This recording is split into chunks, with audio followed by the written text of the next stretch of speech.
आपका सवाल था कि प्रधानमंत्री जी के बारे में मुख्यमंत्री ने टिप्पणी करी कि वो पूर्वी राजस्थान नहर परियोजना के बारे में उनसे संतुष्ट नज़र नहीं आए।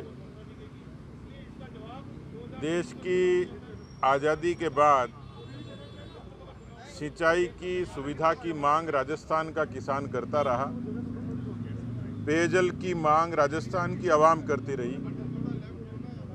देश की राजनीति में प्रधानमंत्री जी की प्रतिबद्धता थी कि उन्होंने जल जीवन मिशन जैसी महत्वाकांक्षी योजना लगाई और आज राजस्थान के 33 लाख घरों तक यदि कनेक्शन है तो वो उसी प्रतिबद्धता का परिणाम है। 55 सालों तक राज करने के बाद मैं पूछना चाह रहा हूँ कि उनकी सरकार रही है, वो कई बार मुख्यमंत्री रहे हैं, तो उन्होंने इंदिरा गांधी नहर परियोजना के अलावा इस किस्म की दूसरी परियोजना राजस्थान में लागू क्यों नहीं की।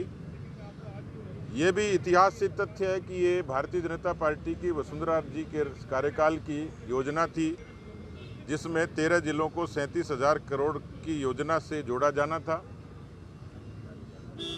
अशोक गहलोत जी यदि ईमान होता तो इस पर सियासत नहीं करते, क्योंकि ये सब जानते हैं कि इंदिरा गांधी नहर परियोजना और राजस्थान के पानी का भी पंजाब और हरियाणा से कांग्रेस की जब सरकारें रही, हमारे हिस्से के पानी के लिए कितनी मशक्कत करनी पड़ती थी। देश में नदी जल के बंटवारे को लेकर कितने विवाद हैं, सबको पता है।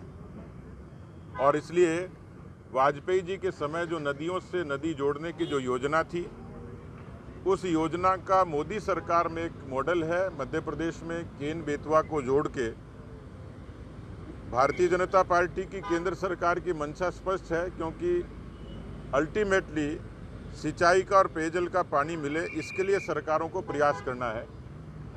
जो मौजूदा योजना है वो केंद्र के मापदंडों के अनुरूप नहीं थी, खाली सियासी काम उन्होंने किया।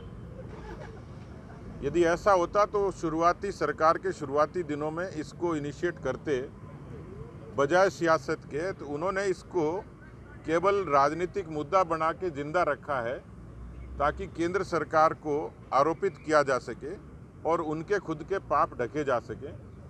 केंद्रीय जल शक्ति मंत्री भी इसको स्पष्ट कर चुके हैं कि वो कम कॉस्ट में, जिसमें 90% खर्चा केंद्र की सरकार वहन करेगी, नदियों से नदियों के जोड़ने के उस प्रोजेक्ट को राजस्थान की सरकार दोबारा से उसकी डीपीआर बना के पेश करे और वो तुरंत इसको मंजूर करेंगे।